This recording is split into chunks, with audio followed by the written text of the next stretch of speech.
네, 여러분 안녕하세요.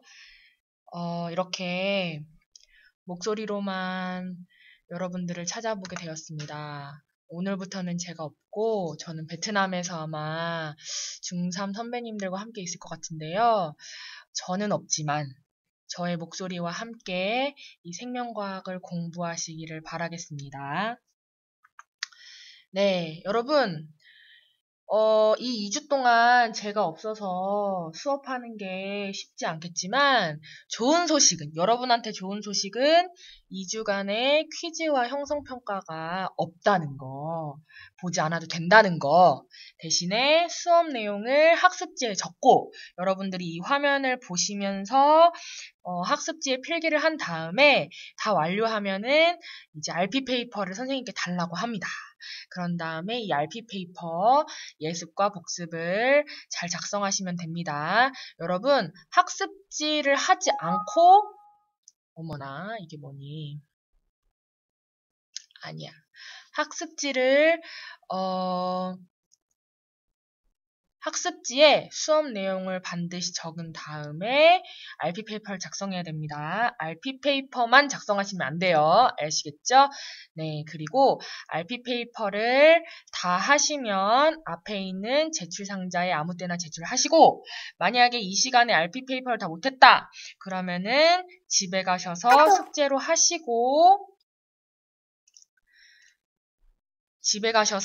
하시고 그 다음에 앞에 있는 제출 상자에다가 아무 때나 제출해 주시면 됩니다. 이름은 꼭 써서 제출해 주세요.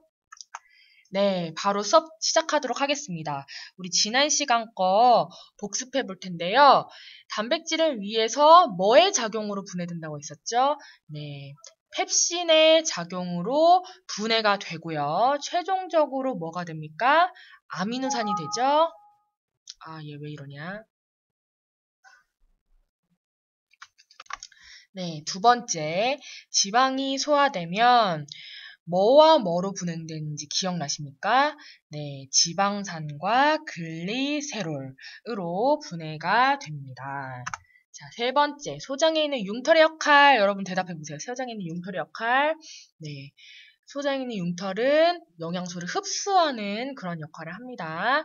그 다음에 네 번째, 대장에서는 어떤 일이 일어나냐? 대장에서는 수분을 흡수하는 역할을 하죠. 그래서 대장에서 일이 잘 발생되지 않으면 변비가 나거나 아니면 설사가 일어나거나 그러한 일이 일어난다고 지난 시간에까지 배웠습니다.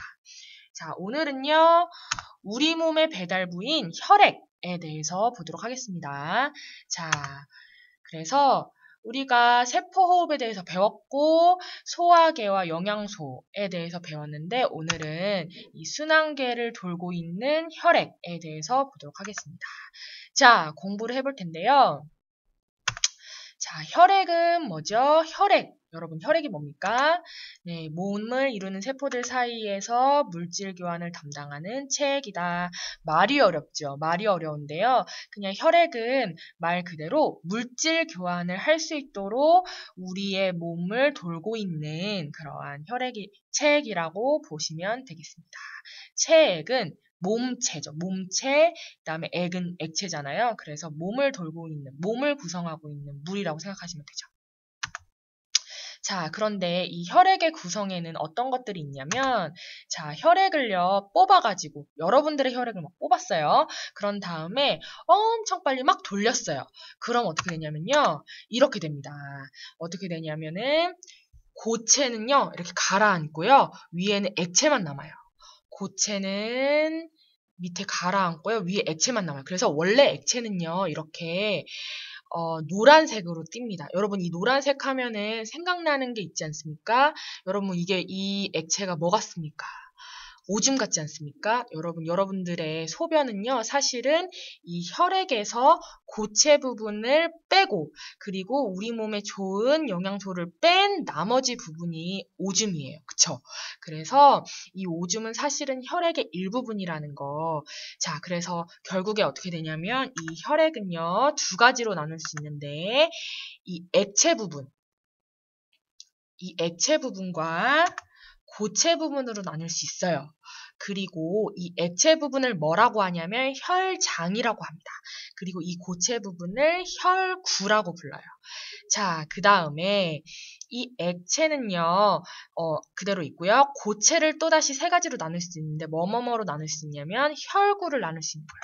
혈구를 적혈구, 백혈구, 혈소판으로 나눌 수 있습니다. 자, 그 다음에, 자, 보시면은, 우리가 혈액을 관찰을 할 수가 있는데 어떻게 관찰을 하냐면요. 일단은 소독을 해요. 소독을 한 다음에 피를 뽑아요. 피를 엄청 세게 뽑죠. 그런 다음에 얘를 이렇게 눕히고 염색을 해서 직접 혈액을 현미경으로 관찰을 하면 좋겠는데 우리는 관찰을 할 수가 없죠. 그래서 대신 관찰을 해서 사진을 찍어봤어요. 그랬더니 어떻게 나왔냐면은 이런 식으로 나왔습니다. 이게 혈액을 뽑아가지고 현미경으로 관찰해서 사진 찍은 그림이에요. 자, 어떻게 생겼습니까? 자, 이 동글동글한 얘가 뭘까요? 얘가 바로 적혈구입니다. 요렇게 생긴, 요 세 개 보이죠? 세 개. 하나, 둘, 세 개. 요게 뭐냐? 요게 바로 적혈구입니다. 그리고 요 조금 하나, 둘, 셋. 요 조금한 얘네들이 뭐냐? 바로 혈소판입니다. 자, 그러면은 각각에 대해서 먼저 보도록 할 텐데요. 자, 보기 전에 먼저 보이는 세포의 차이점에 대해서 한번 얘기해 보도록 하겠습니다. 자, 일단은 적혈구와 백혈구와 혈소판의 각각의 차이점이 뭐가 있나요? 여러분들 생각나는 것대로 한번 써보세요. 제가 답을 알려주지 않겠습니다. 여러분들이 생각나는 대로 이 영상을 잠시 중지하시고 적혈구와 백혈구와 혈소판의 각각의 차이점에 대해서 한번 여러분들이 프린트에다 적어보세요. 자, 그 다음에 본격적으로 이 혈구의 특징에 대해서 보도록 하겠습니다. 자, 일단은요, 혈액 속에 어떠한 혈구가 들어있나 보시면, 요 동그라미, 뭡니까? 이 빨간색 동그라미 얘네들이 뭐죠? 적혈구, 그쵸? 그리고 얘가 뭡니까? 얘가 바로 백혈구입니다. 그리고 요 하나하나의 별사탕 같이 생긴 얘네들이 바로 혈소판입니다. 자, 그러면 하나하나를 각각 볼 텐데요. 일단은 적혈구 보겠습니다. 적혈구에는 핵이 있나요, 없나요? 핵이 없어요. 그쵸? 보세요. 핵이 없다는 거 어떻게 할 수 있냐면 움푹 파였습니다. 그쵸? 움푹 파였어요. 원래는 핵이 있었는데 적혈구가 점점 성숙해지면서 핵이 빠져나갔습니다. 그래서 적혈구에는 핵이 없습니다. 자, 그럼 백혈구에는 핵이 있을까요, 없을까요? 보세요. 적혈구에는 핵이 있나요? 핵이 요 가운데 이렇게 있죠? 핵이 백혈구에는 있습니다. 혈소판에는 핵이 있을까요, 없을까요? 혈소판은 왠지, 핵도 없고 세포도 왠지 아닌 것 같은 그런 느낌이 들죠? 혈소판은 핵이 없습니다. 자, 그리고 크기 볼게요. 크기. 자, 크기는 어떤 게 가장 큰가요? 백혈구가 가장 크죠? 여기만 봐도. 백혈구가 가장 크고, 그 다음에 적혈구, 그 다음에 혈소판. 그 다음에 모양은 어떻냐? 일단은 적혈구의 모양 어때요? 둥글죠? 네, 가운데가 오목한 원반형. 마치 도넛인데, 가운데가 뚫리다만 도넛 같은 그러한 모습을 가지고 있습니다. 그리고 백혈구는요, 이 그림에선 동그랗지만 이 백혈구는요, 자유자재로 모양과 크기를 변형할 수 있습니다. 혈소판도 마찬가지로 모양이 일정하지가 않아요. 자, 그 다음에 수명은 무엇이 가장 기냐면 적혈구가 가장 길죠. 적혈구가 가장 길고 그 다음 백혈구, 그 다음 혈소판. 그 다음에 숫자 보세요. 뭐가 제일 많아요? 지금 여기만 봐도 딱 보이죠? 이 그림만 봐도 제일 많은 게 뭡니까? 적혈구입니다. 적혈구가 제일 많아요. 그쵸? 그리고 그리고 혈소판, 죄송합니다. 적혈구가 가장 많고 그 다음에 혈소판. 그 다음이 백혈구. 이렇게 됩니다. 자, 그 다음에 기능은 어떻냐? 적혈구, 백혈구, 혈소판의 기능이 중요합니다. 기능이 중요합니다. 기능이 중요합니다. 자, 기능은 어떻냐면, 자, 적혈구의 기능을 보시면은, 이 귀여운 적혈구는 도대체 무엇을 하냐? 적혈구는 지금 얘네들, 이 적혈구들이 지금 뭐 하고 있어요? 뭔가 운반하고 버리고, 운반하고 나눠주고 이러고 있죠? 운반하고 나눠주고, 운반하고 나눠주고 이러고 있습니다. 자, 이 적혈구는요, 운반하는 역할을 합니다. 그런데 이 운반하는 애 중에서 이 적혈구 안에 있는 이 동그라미 I를 뭐라고 하냐면 바로 헤모글로빈이라고 합니다. 헤모글로빈이라고 합니다. 그래서 이 헤모글로빈의 역할이 뭐냐면 이 동그란 애가 뭔지 아시겠어요? 이 동그란 애는 바로 산소입니다. 그래서 이 헤모글로빈 보세요. 산소를 가지고 있죠. 그래서 이 적혈구의 안에 있는 헤모글로빈이 산소를 가지고 운반해주다가 산소가 필요한 것에 주는 그러한 역할을 하는 겁니다. 그래서 결국에 적혈구의 기능은 어떻게 되냐면 산소와 이산화탄소를 운반해주는 그러한 역할을 합니다. 자, 아시겠죠? 산소와 이산화탄소를 운반해주는 역할을 합니다. 자, 백혈구는 그럼 어떤 역할을 하냐? 백혈구는, 자, 이렇게 뭔가 괴물같이 생긴 이 백혈구는 이 입모양이 바로 핵이죠, 그죠? 정말 창의적으로 표현했는데, 이 백혈구는 어떤 역할을 하냐? 지금 뭘 먹고 있나요? 세균 같은 걸 먹고 있죠. 세균, 병균, 이러한 것들을 먹는 아이가 바로 백혈구입니다.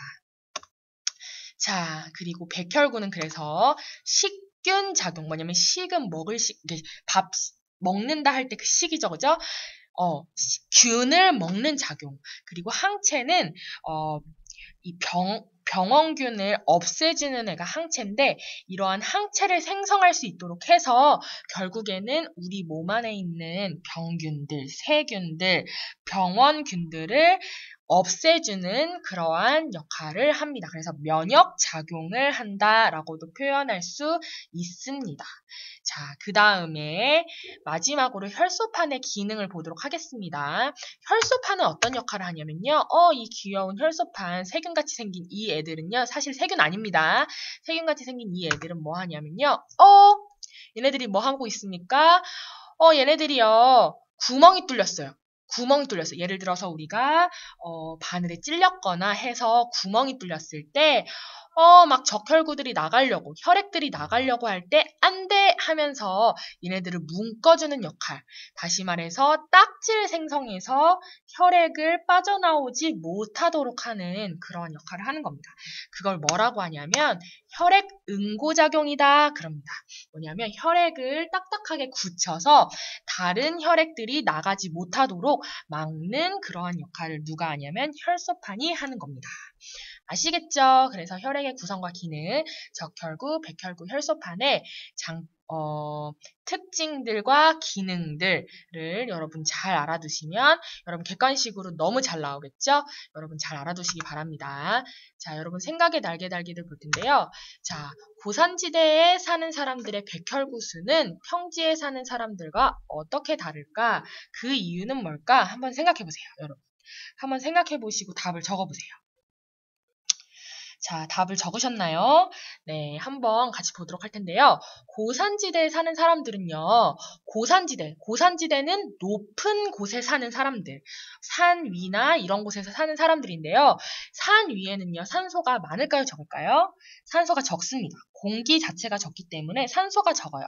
산소가 적으면 우리 몸에서 어떤 일이 일어나죠? 빈혈이 일어납니다. 그래서 이러한 빈혈이 일어나지 않도록 하기 위해서 평지에 사는 사람들보다 고산지대에 사는 사람들은 적혈구 수가 많습니다. 그래서 산소 양에 비해서 산소를 더 많이 운반할 수 있도록 그렇게 적혈구 수가 많게 되는 것입니다. 여러분 아시겠죠? 그래서 고산지대에 사는 사람들은 산소를 더 잘 운반하기 위해서 적혈구 수가 많다라고 생각하시면 됩니다. 자, 그 다음에 상처가 나면 빨갛게 부어오르는 이유는 뭘까요? 네, 상처가 나면 일단 어떻게 되죠? 네, 혈액이 나오려고 하죠. 그쵸? 그래서 혈액이 나오려고 할 때, 혈소판을 모으기 위해서, 혈소판이 이 혈액 응고를 막아줘야 되잖아요. 그래서 혈소판을 보내기 위해서 그 주위로 혈액이 더 몰리기 때문에 빨갛게 부어오르는 것입니다. 아시겠죠? 자, 그렇다면 혈액은 어떻게 흐를 수 있을까? 자, 혈액을 밀어내는 펌프가 뭡니까? 바로 심장이죠. 네, 다음 시간에는 순환과 호흡, 이 심장에 대해서 배우도록 하겠습니다.